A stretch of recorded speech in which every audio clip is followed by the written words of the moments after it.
Buenas noches, espero que estén muy bien y estoy agradecido con el Señor por la oportunidad que tendremos en esta noche de escudriñar la palabra de Dios. Quiero empezar con una pregunta. ¿Quiénes quisieran poder volver en el tiempo para escuchar a los mejores predicadores predicar su mejor sermón? ¿Quién escucharías? ¿Quién quisieras escuchar? ¿Sería Spurgeon, o Lloyd Jones, o Calvino, o cualquier otro predicador, incluso Pedro o Pablo? Pues tengo una buena noticia. Podemos hacerlo. No para escuchar ninguno de estos predicadores, más bien vamos a considerar el mejor sermón del mejor predicador. E incluso fue su primer sermón predicado, por lo que tenemos registrado en los diferentes testimonios concernientes a su ministerio terrenal. Espero que ustedes puedan identificar quién yo estoy considerando. El mejor predicador en la historia es Jesucristo y su mejor sermón indudablemente es el Sermón del Monte. Eso es lo que haremos con la ayuda del Señor en las próximas semanas, considerar las bienaventuranzas del Sermón del Monte para ser instruido por el mejor predicador en uno de sus sermones más preciosos. Entonces, es aquí en el Sermón del Monte donde se puede contemplar la enseñanza más concisa de la doctrina de Jesucristo, el Hijo de Dios. Aquí se puede considerar el manifiesto celestial del reino del cielo, del reino del Señor Jesucristo. Mira, por ejemplo, lo que dice Martín Lutero sobre el Sermón del Monte y más particularmente sobre las bienaventuranzas.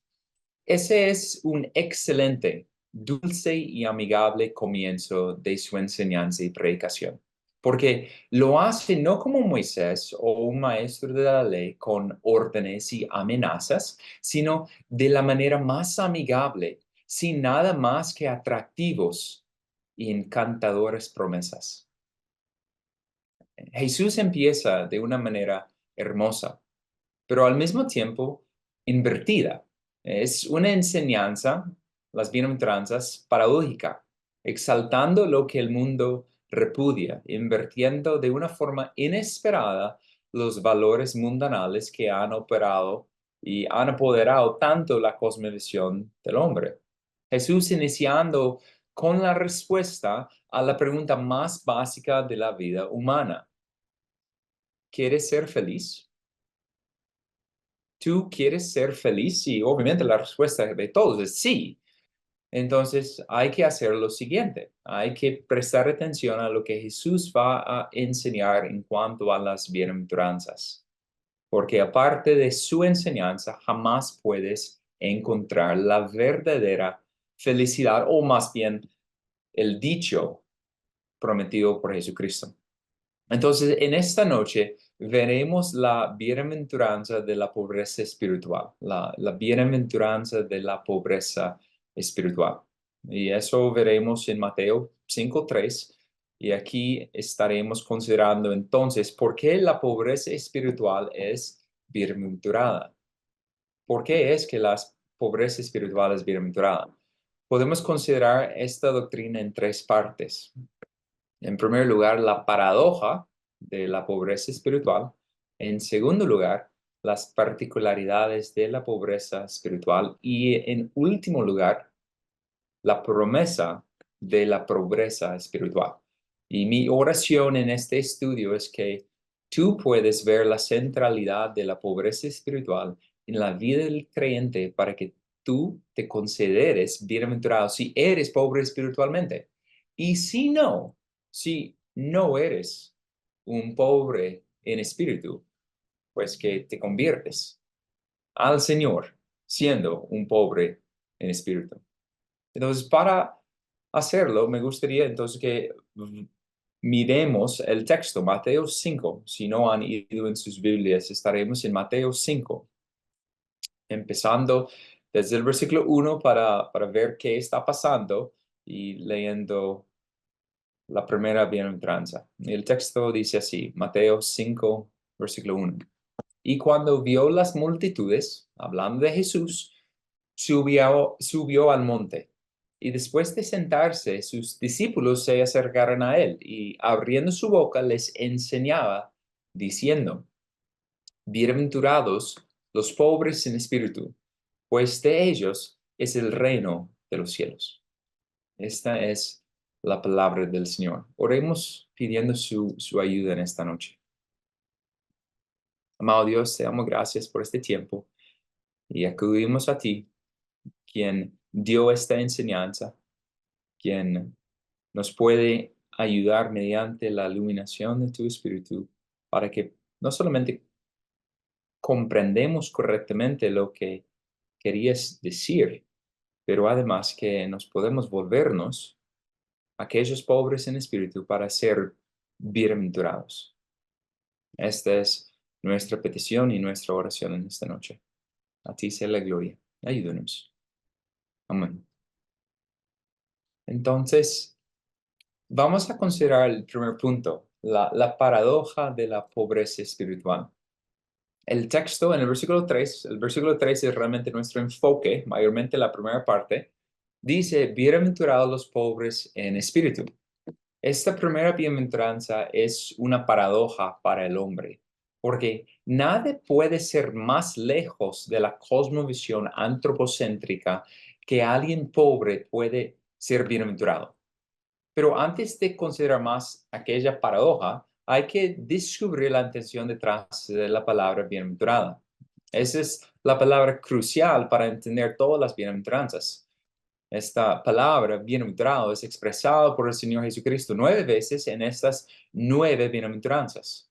La palabra como tal significa bendito o feliz, aunque tenemos que encontrar un punto intermedio, porque la idea que comunica no es tanto una emoción, porque algunas personas podrían pensar en algo emotivo en base a la felicidad, pero tampoco es tanto una bendición divina como algo objetivo en ese sentido. Es más que todo un estado favorable o una condición afortunada, aunque eso no quiere decir que la circunstancia externa esté agradable.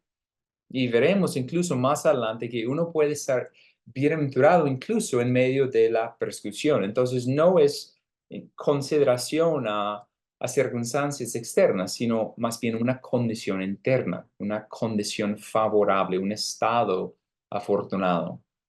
Entonces la palabra comunica ese estado bienaventurado. Y ahora, ¿quiénes piensan que esas bienaventuradas son extraordinarias? Quienes leen Mateo 5, escuchen el sermón del monte en su inicio y piensen, wow, estas bienaventuranzas son únicas. Pues la verdad es que son especiales, pero no son únicas en cuanto a su naturaleza. Quiero mostrarles que desde el Antiguo Testamento han existido semejantes bienaventuranzas. No obstante, no han sido reunidos en un solo lugar como tenemos aquí, pero consideraremos algunas de estas bienaventuranzas del Antiguo Testamento para mostrar que estas son preciosas para el creyente y además que estos también provienen del Señor. Entonces, solamente vamos a mirar unos. Si quieren, pueden ir al libro de los Salmos. En el Salmo 1 al 2 dice, cuán bienaventurado es el hombre que no anda en el consejo de los impíos, ni se detiene en el camino de los pecadores, ni se sienta en la silla de los escarnecedores, sino que en la ley del Señor está su delicia, y en su ley medita de día y de noche. También podemos ver algo parecido en el Salmo 32. En el Salmo 32, versículo 1. Cuán bienaventurado es aquel cuya transgresión es perdonada, cuyo pecado es cubierto. En el Salmo 40, versículo 1. Dice, cuán bienaventurado es el hombre que ha puesto en el Señor su confianza. En el Salmo 84, 4, dice, cuán bienaventurados son los que moran en tu casa, hablando de la casa del Señor. El Salmo 112, versículo 1, dice, aleluya, cuán bienaventurado es el hombre que teme al Señor, que mucho se deleita en sus mandamientos. Y por último, en el Salmo 119, los primeros 2 versículos, dice, cuán bienaventurados son los de camino perfecto, los que andan en la ley del Señor. Cuán bienaventurados son los que guardan sus testimonios y con todo el corazón le buscan. Apenas hemos mirado unas cuantas de las bienaventuranzas del Antiguo Testamento, pero claramente las bienaventuranzas han sido parte integral de la instrucción del Señor o de las promesas divinas para el pueblo amado de Dios. Y aquí vemos la continuación de semejantes bienaventuranzas preciosas que el Señor concede a sus hijos. Hay muchos más en el Antiguo Testamento, pero eso es simplemente para demostrar que no es algo fuera del lugar, sino que es algo común, es algo anticipado. Y ahora tenemos que mirar cuál es una diferencia en cuanto a las bienaventuranzas que Jesús da. Porque aquí estamos viendo ya desde este inicio, en la primera, bienaventurados los pobres en espíritu, que hay una paradoja. Y esto es muy importante enfatizar. Siempre habrá una tensión, hasta una contradicción entre lo que es bendito para con el Señor y lo que es supuestamente bendito para el hombre natural. La naturaleza paradójica demuestra la imposibilidad del mundo de aceptar lo que Dios bendice o lo que Dios considera como favorable. ¿Y quiénes entonces son supuestamente los más bienaventurados en el mundo? ¿Quiénes según el mundo son los más felices? No son los ricos, no son aquellos que tienen todas sus necesidades cumplidas o suplidas y además no son aquellos que tienen satisfechos sus caprichos, sus deseos, sus sueños, sus placeres y sus anhelos. Es realmente lo que podemos incluso estar pensando. La persona que es más feliz, más bienaventurado, más afortunado son aquellos que tienen todo lo que quieren y anhelan tener en la vida. Pero mientras que esto es lo que el mundo llama bendito, al rico o al autosuficiente, Dios lo mira desde lejos y los considera incluso como lástima. Martin Lloyd Jones dijo lo siguiente: nunca encontrarás una antítesis mayor al espíritu y la perspectiva mundana que la que encuentras en este versículo. ¿Qué énfasis pone el mundo en su creencia en la autosuficiencia, la confianza en uno mismo y la autoexpresión? ¿Y qué es lo que Jesús está haciendo? Está contradiciendo todo este espíritu del mundo, toda esta perspectiva terrenal. El mundo alaba y bendice al hombre autosuficiente. Todo el tiempo, los que son los más admirados, los más distinguidos son aquellos célebres y famosos, son los ricos y poderosos, son los que son políticamente hábiles y que avanzan más. Ellos son vistos como ejemplares. Ellos son considerados como los privilegiados y los afortunados. Ellos son supuestamente los bienaventurados según el mundo. Conocemos la influencia de esta cosmovisión mundana porque a veces creemos que es cierto. Creemos que si tengo más poder, estaré mejor. Creemos que si tengo algo más, si soy más autosuficiente, si tengo más posesiones, si tengo más dinero, si tengo más estudios, si soy más realizado por mí mismo, yo estaré entonces feliz. La creencia materialista es que la satisfacción y la felicidad viene por medio de lo material y lo que yo puedo obtener por mí mismo, lo que yo puedo ser o lograr hacer. La creencia antropocéntrica es que el hombre es autosuficiente y no necesita a nadie, ninguna persona, ninguna ayuda externa. Yo mismo, yo soy capaz, supuestamente, dice el mundo, de ser el hombre que yo quiero ser. Y de pronto sabemos que eso es lo que el mundo está diciendo, lo que es, el mundo está ofreciendo, y de pronto No lo creemos de absoluto, pero posiblemente pensamos de todos modos que necesitamos algo de lo que el mundo puede ofrecer, algo de este mundo material para tener felicidad, de tener satisfacción, de considerarnos afortunados. Y eso es donde tenemos que empezar a cambiar nuestra mente. Realmente, si estamos escuchando bien lo que Jesús está diciendo, es decir, todas las bienaventuranzas, desde la primera, están en contraste, están en una lucha contra el mundo. Todavía hay quienes que están escuchando esta enseñanza que intentan encontrar en el mundo su felicidad, su bienaventuranza, pero nunca va a funcionar porque el mundo no fue creado con ese fin. Entonces, tenemos que recordar que el Señor mismo es quien repudia esta falsa esperanza de los hombres que buscan afuera lo que solamente pueden encontrar en el Señor. Entonces, la paradoja existe, supuestamente existe porque los hombres son ciegos y no quieren aceptar lo que es verdad. Quieren intentar crear su propia dicha, su propia bienaventuranza en un mundo caído y no va a funcionar. Solamente en el Señor habrá la verdadera felicidad. Entonces, ¿en qué consiste esa verdadera felicidad? ¿Qué es esa primera bienaventuranza? Entonces, aquí vamos a ir al segundo punto, las particularidades de la pobreza espiritual.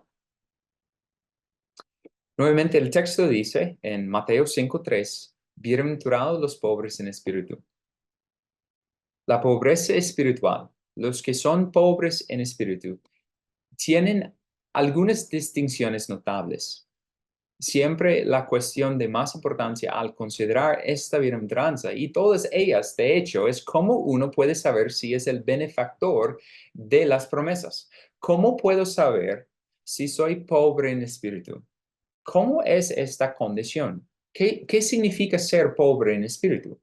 Para considerar en qué consiste la pobreza espiritual, vamos a considerar lo que no es y después lo que sí es y considerar sus particularidades. Entonces, en primer lugar, ¿qué no es el pobre en espíritu? El pobre en espíritu no es ser pobre económicamente. No son pobres en espíritu simplemente porque carecen de recursos económicos. Dichas personas son pobres, pero no son pobres en espíritu. Simplemente los que carecen de recursos económicos son pobres, pero no pobres en espíritu. En segundo lugar, el pobre en espíritu no es ser pobre voluntariamente. Fue en base a este texto y a algunos más que la Iglesia Católica enseñaba por siglos la bienaventuranza de la pobreza voluntaria, renunciando a la herencia y haciendo un voto de pobreza para alcanzar la bienaventuranza. Estos no son pobres en espíritu, sino que son pobres por voluntad. No es la pobreza espiritual que Jesús está enfatizando. En tercer lugar, el pobre en espíritu no es ser pobre anímicamente. Hay quienes son débiles anímicamente, que son frágiles en su estado emocional, supuestamente por cuestiones psicológicas o tramas que han experimentado. Sin embargo, ellos no son pobres en espíritu tampoco, sino que piensan demasiado en sí mismos, de hecho. Y por último lugar, el pobre en espíritu no es ser un espíritu bajo.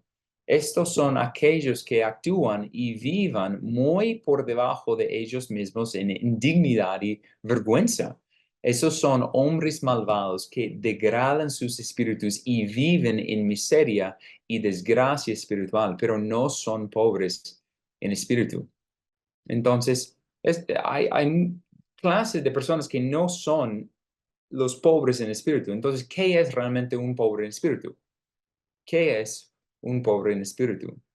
La realidad subyacente que posiblemente sorprenderá a todos, aunque no debería, es que todos los hombres, sin excepción alguna, son pobres en espíritu.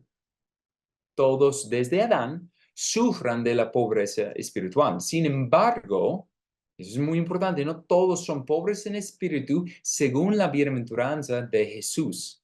Jesús está aquí, no está anunciando el estado dichoso sobre todos los pecadores, sino que Él está solamente considerando un grupo selecto de aquellos conocidos como los pobres en espíritu.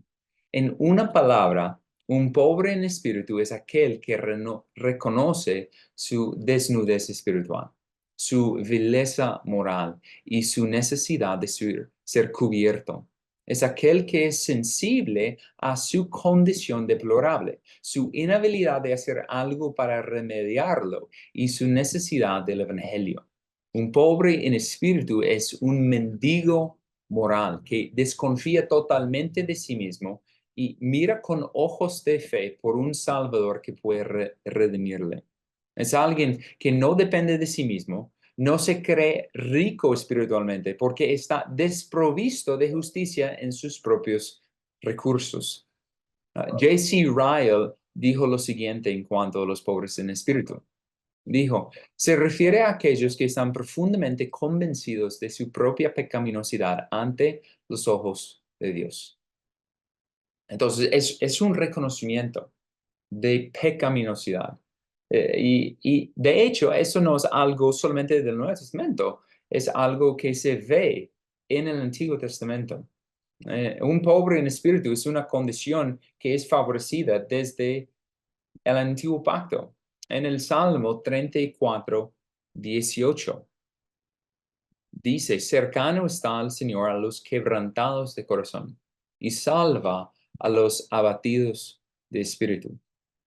En el Salmo 51, versículo 17, dice, los sacrificios de Dios son el espíritu contrito.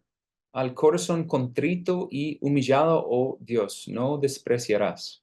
Y por último, en Isaías 66, versículo 2, todo esto lo hizo mi mano, y así todas estas cosas llegarán a ser, declara el Señor. Pero a este miraré, al que es humilde y contrito de espíritu, y que tiembla ante mi palabra. Entonces, esta condición no es algo nuevo que Jesús está inventando, no, está simplemente apuntando a la primacía de la pobreza espiritual, especialmente porque es la entrada a todas las demás bienaventuranzas. Su posición es crucial. Es decir, si tú no eres un pobre en espíritu, tú no tienes ninguna de las otras bienaventuranzas. No puedes escoger a la ligera o según tu capricho. Hay un orden y vamos a ver esta orden. Un pobre en espíritu es bienaventurado porque es el reconocimiento de la condición caída y la depravidad del hombre que le permite mirar con fe al único que le puede salvar. Cristo lo dijo en otras palabras en otra ocasión, seguramente ustedes lo saben. Los que están sanos no tienen necesidad de médico, sino los que están enfermos. Nuevamente, todos los hombres están enfermos, mortalmente muertos en sus delitos y pecados, pero son aquellos que reconozcan su estado de muerte espiritual que van a buscar un médico. Y por lo mismo aquí, son aquellos que reconozcan su estado de ser un pobre en espíritu que pueden entonces acudir a un Salvador. La única manera para hacer esto, de llegar a ser un pobre en espíritu, genuinamente es mirar a Dios. Todos los hombres están pobres, pero ignorantes de la realidad. Y la única manera que uno puede darse cuenta de su condición desesperanzada es mirando al Señor. Al verla a Él, la primera reacción es humillación. Él es perfecto, tú eres imperfecto. Él es hermoso, tú eres grotesco. Él es radiante, tú oscuridad. Él es santísimo y tú eres un pecador, un impío, un transgresor de su ley. Por lo tanto, la única manera de llegar a estar pobre en espíritu es haber visto a Dios, y lo más que ves al Señor, cuanto más te darás cuenta de tu pobreza espiritual y tu desnudez moral. Martin Lloyd Jones lo dijo de la siguiente forma: no puedes mirarlo verdaderamente, refiriendo a Cristo, no puedes mirar a Cristo verdaderamente sin sentir tu absoluta pobreza y vacío. Es tan impresionante porque es al verle a Él, al escuchar el Evangelio, que hay desesperanza, pero hay esperanza a la vez. Desesperanza en entender tu estado caído, pero esperanza a la misma vez poniendo confianza en Él. Entonces, ahora, tenemos que considerar cuáles son algunas de las particularidades de la pobreza espiritual para definir mejor ese estado bienaventurado. Queremos estar seguros de que la entendemos, especialmente para saber si hemos alcanzado la pobreza espiritual. Entonces, escuchen cuáles son algunas de esas particularidades y evalúense si son pobres en espíritu o no. En primer lugar, el pobre en espíritu es aquel que admira a Cristo. Sus pensamientos son constantemente sobre Cristo, sus excelencias, su hermosura, su amor y su compasión. Cristo es todo para él porque es quien le dio vida, es quien le restauró, es quien le mostró un amor incomparable. Él adora la suficiencia inexhaustible de Cristo y su perfección. El pobre en espíritu fija su mirada en Cristo porque Él y solo Él es su riqueza. Cristo es la perla de gran valor. Cristo es el tesoro escondido, un valor incalculable. Entonces, es uno que constantemente piensa en Cristo y procura su audiencia para disfrutar de Él para siempre. Entonces, en primer lugar, el pobre en espíritu es aquel que admira a Cristo. En segundo lugar, el pobre en espíritu es aquel que mira a sí mismo como vil y menospreciable. No importa lo que tiene o lo que es a los ojos del mundo, porque su consideración es en cuanto a su estado espiritual. Se reconoce como un pecador deplorable, un mendigo espiritual que carece de virtud alguna en sí mismo. Grita con Pablo: miserable de mí. No importa cuánto ha crecido, incluso en gracia o en Cristo, todavía reconoce su pobreza espiritual, por cuanto todo lo que tiene es una dádiva celestial. Entonces, segundo, el pobre en espíritu es aquel que mira a sí mismo como vil y menospreciable.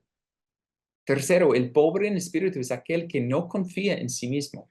Dice otra vez con Pablo, como él lo dijo en Romanos 7:18, porque yo sé que en mí, es decir, en mi carne, no habita nada bueno. No confía en sí mismo, no se apoya en su propia prudencia.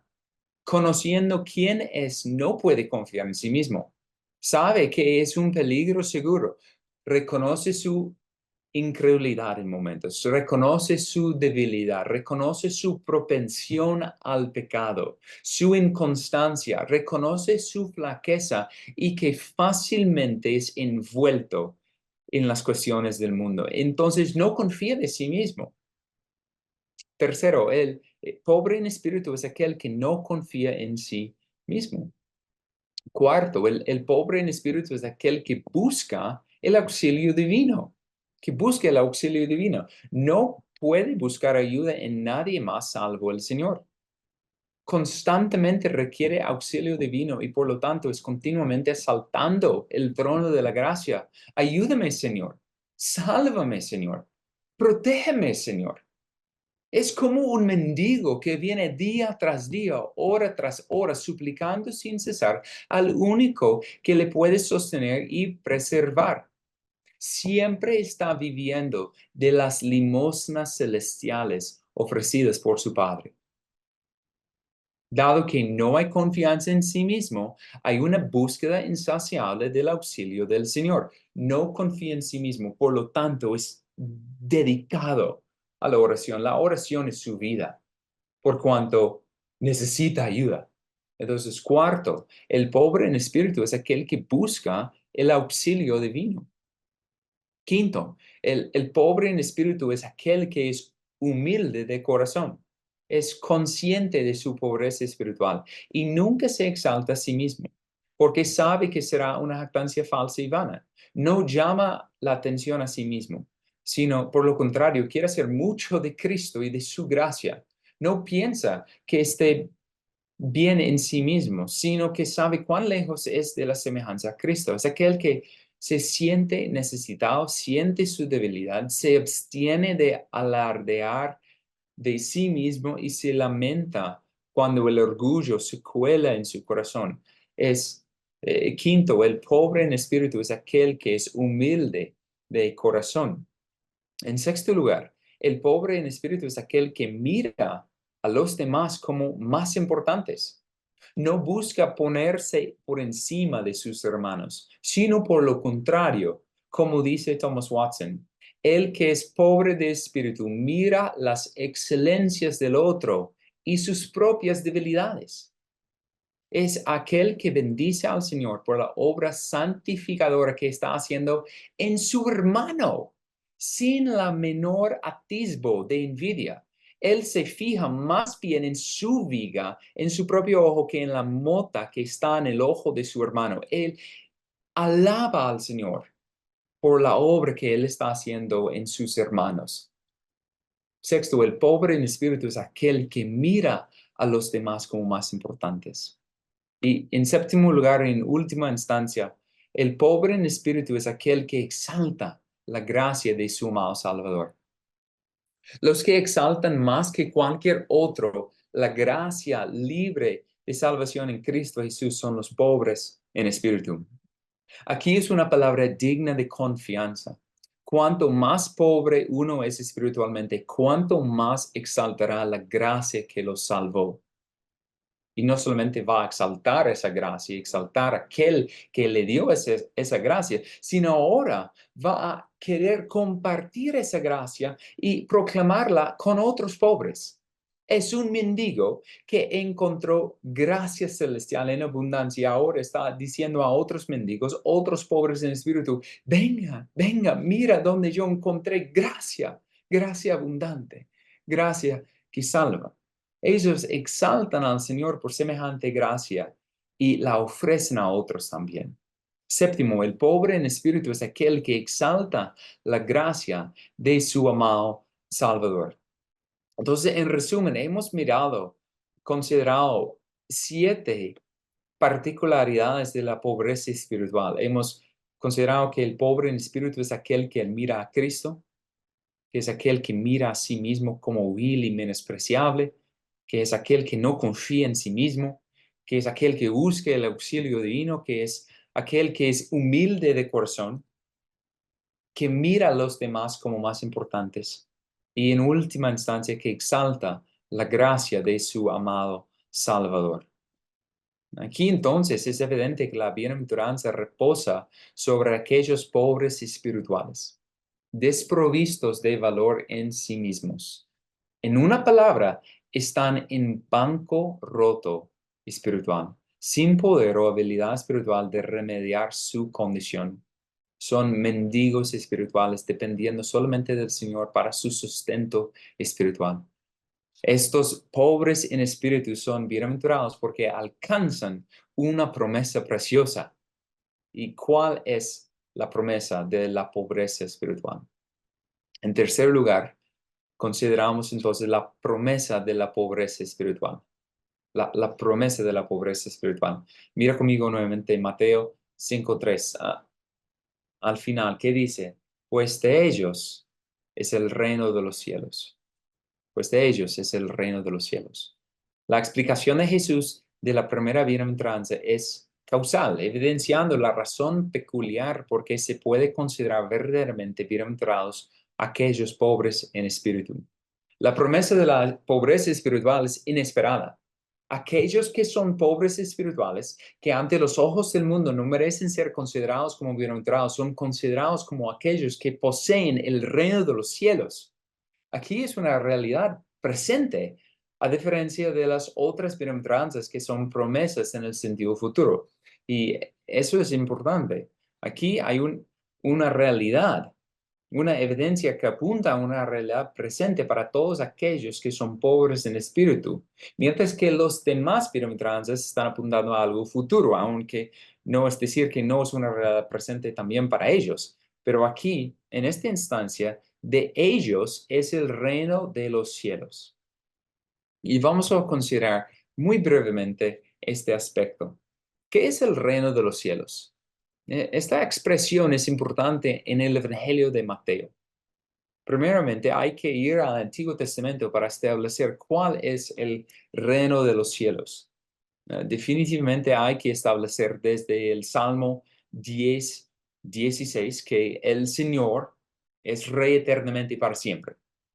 Y podemos agregar desde el Salmo 145, versículo 11, que dice, tu reino, hablando del Señor, es reino por todos los siglos y tu dominio permanece por todas las generaciones. Entonces, en estos dos salmos, el Salmo 10:16 y el Salmo 145:13, podemos ver que el Señor es rey eternamente y su reino es un reino por todos los siglos.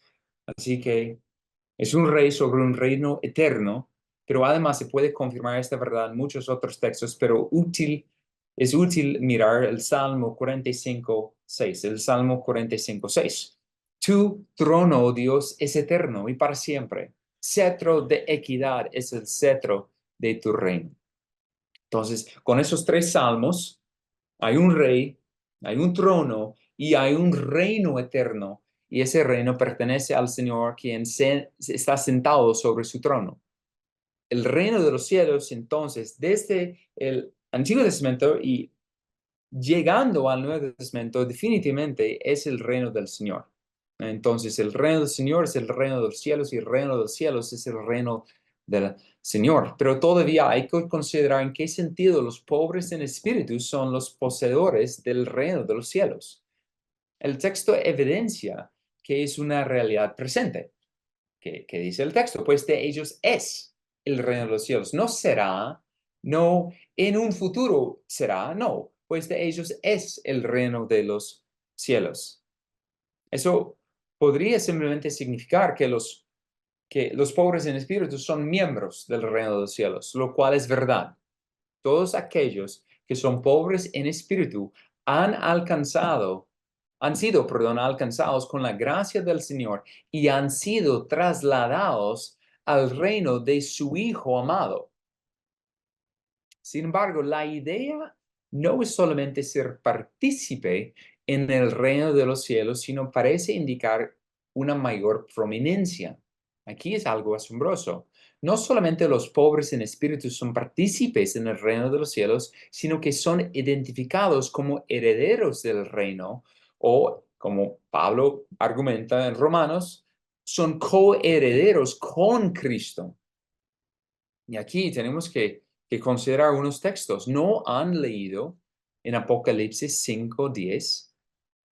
Lo has hecho un reino y sacerdotes para nuestro Dios y reinarán sobre la tierra. Y no han leído, segundo Timoteo 2:12, si perseveraremos, también reinaremos con él. Y no han leído la promesa preciosa de Apocalipsis 3:21. Es realmente una promesa preciosa. Apocalipsis 3:21. Al vencedor le concederé sentarse conmigo en mi trono, como yo también vencí y me senté con mi Padre en su trono. Hermosa esa promesa y impresionante considerar cómo es la participación de los santos en el reino celestial. Ahora, aquí Jesús no está ahondando en las implicaciones de pertenecer o de poseer el reino de los cielos, pero es asombroso lo que significa a la luz de otros textos. Y es precioso.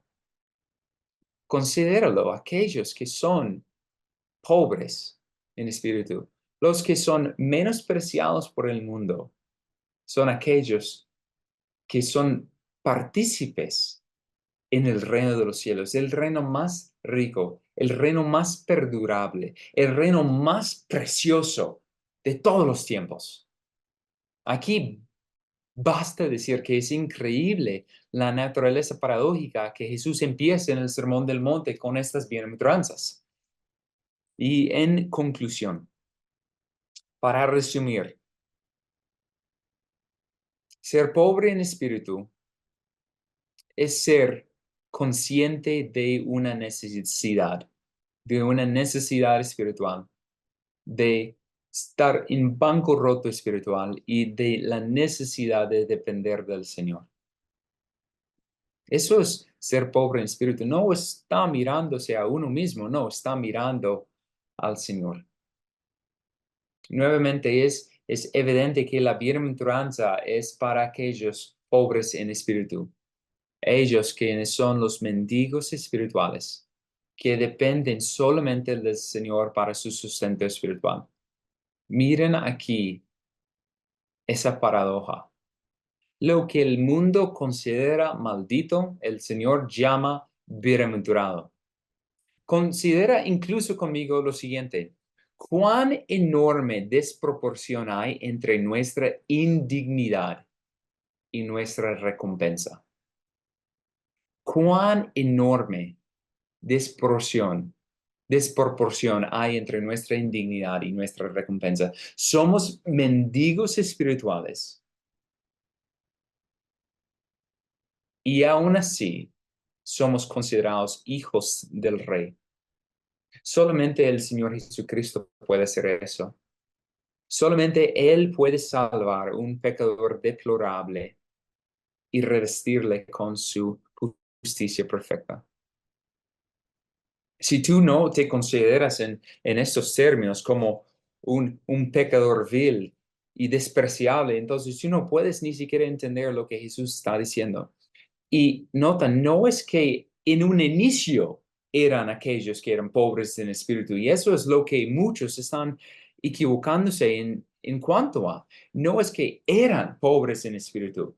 No, ahora mismo, quienes son realmente los hijos de Dios tienen que seguir siendo aquellos pobres en espíritu, dependiendo del Señor, mirándole a Él por su sustento espiritual, para ser revestidos. No, no hay nada bueno en mí.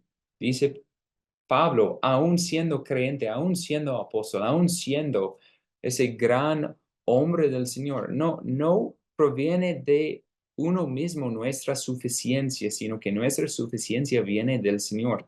Y esto es de mucha importancia. ¿Cuántos crecen un poquito en gracia y empiezan a alardarse de su crecimiento?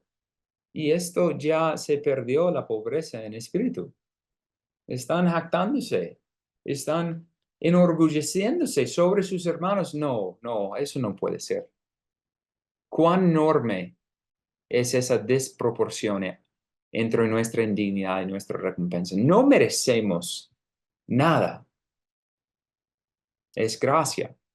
Entonces, al Señor sea la gloria por lo que Él hace a favor de unos mendigos espirituales. Y nunca olviden de eso. Nunca. Oremos. Amado Dios, te damos gracias por este tiempo y gracias por el sermón del monte y las bienaventuranzas. Por favor, Señor, te suplicamos que nos ayudes a ser hombres y mujeres pobres en espíritu, que nos humillas, que nos recuerdes de dónde nos has sacado y ayúdanos a entender que sin ti nada somos, apartados y separados de ti nada podemos hacer. Solamente es en ti y por tu gloria y por tu renombre que somos lo que somos. Entonces ayúdanos a recordarlo y a glorificarte a ti. Gracias, Cristo. Gracias por lo que tú haces a favor de unos mendigos. A ti sea la gloria. Amén.